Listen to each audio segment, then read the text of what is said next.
This right here is Jordan Eberle, and this right here is Dmitry Klopov. And little did we know that a missed empty net chance Tavares reaches for it. Now Klopov with a chance, shoots, and he misses the empty net. Would change not only World Junior history, but it would change the trajectory of their careers. Because back in 2009, we would see a heated semifinals matchup with Team Canada facing Team Russia. The winner goes to the gold medal final. The loser plays for bronze. And keep in mind, in the world of international hockey, I would argue that no two countries take it more seriously, as both countries dominate the viewership to the extent that the World Juniors routinely outperforms the Stanley Cup Finals. Hell, Russia takes international sports so seriously that back in 2014, the BBC would report that upwards of 99% of Russian athletes were using a form of steroids. And in this game, shit got wild.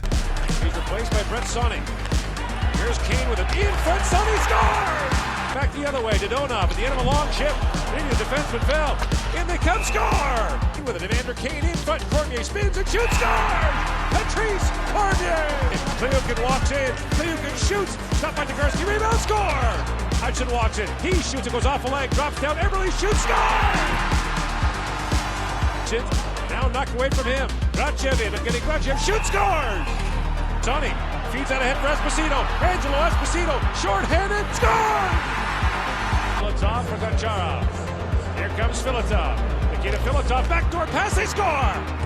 With just over 2 minutes on the clock in a 4-4 tie, Dmitry Klopov would pounce on a loose puck. Karski down, they jam away, puck still loose, they score!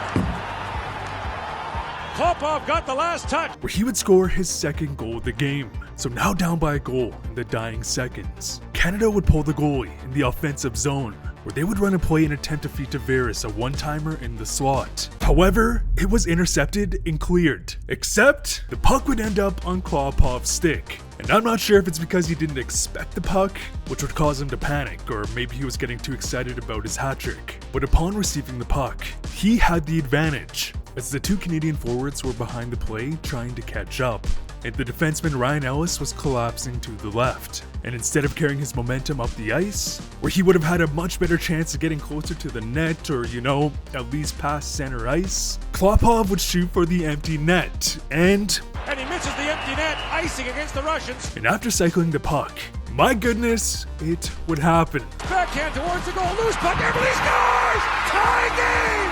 Can you believe it? I can!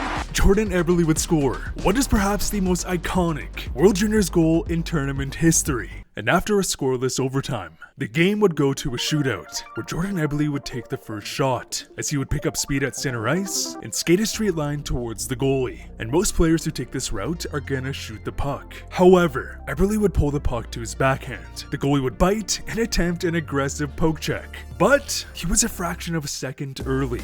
Eberle would notice and bring the puck across his body. Shootout. Eberle in, score! Where he would score on a beautiful backhand goal. Russia would miss twice and Tavares would score.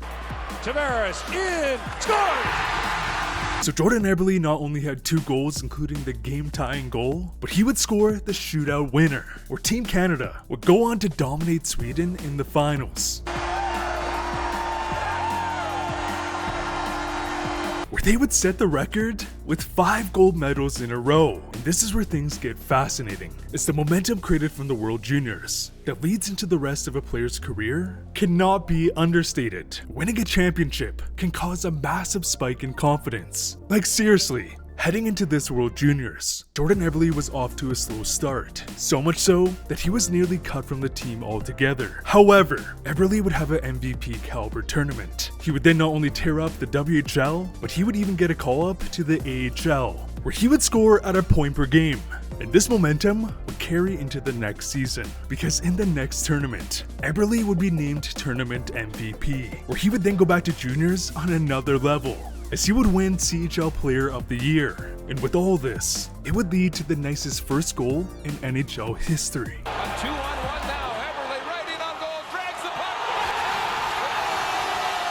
Yet, On the flip side, Dmitry Klopov, who would miss the empty net, was a top player for Russia in that tournament. However, he would be cut from Team Russia in the next World Juniors, and he would never play for Team Russia again in his career. And even though it might seem absurd to cut a guy for missing an empty net, which I mean it is, we've seen the same story play out in the past. Because back in 1987, Pierre Turgeon would be a part of one of the most infamous games in hockey history. Because in the World Juniors, we would see a full-blown line brawl, which was coined Punch Up in Pastani. However, Turgeon, who is not known for his fighting, would decide to not participate in the brawl. And even though this man had a Hall of Fame career, it was hands down good enough to make an international tournament, he would never be invited back to play for Team Canada. As him not joining that brawl would not only blacklist him from Team Canada, no, but he would be infamously left off every Hall of Fame ballot, as the impact of the World Juniors can single-handedly change the trajectory of a player's career, for better or for worse. And it makes sense, as the World Juniors provides a great spotlight for showing how prospects perform against the best players around the world. This is especially prominent for overseas prospects who don't get as much attention from the scouts, or perhaps those prospects who play in non-traditional leagues. The 2017 NHL Draft was a great example of this phenomenon. Nico Hischier was the definition of a dark horse, as he would play in the Swiss Junior A League. Scouts did not know how to judge his talent. He would join the KMJHL, turn some heads, and in the World Juniors, he would cement himself as the top prospect in the world. In alone, scores! Luke in elbow and rather Hischier scores! Nico Hischier drives it to the net, trying to get a stick on it. Hischier trying to chip it in. Hischier the wrap scores!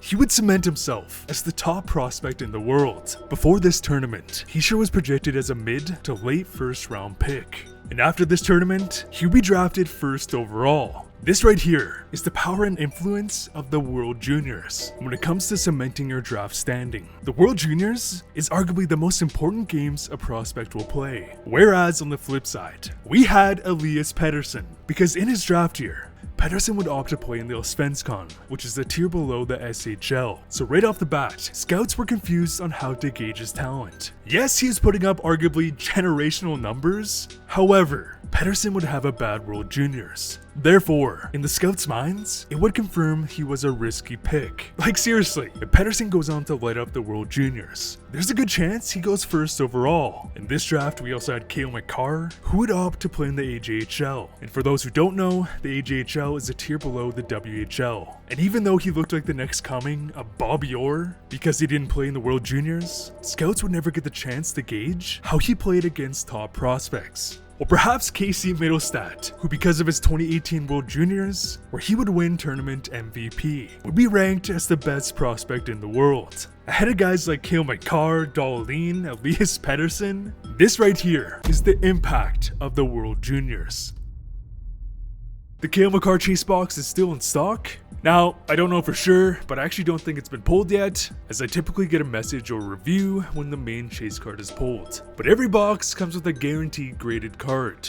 I only made 11 boxes total, where each box also comes with a sealed hockey card product, as well as a 1 in 3 chance of getting a bonus 15 and 16 Series 1 pack. This single pack retails for like 90 bucks. It's the same pack that potentially contains the McDavid Young Guns. Check it out down below if you want to support the channel, and as always, thanks for watching.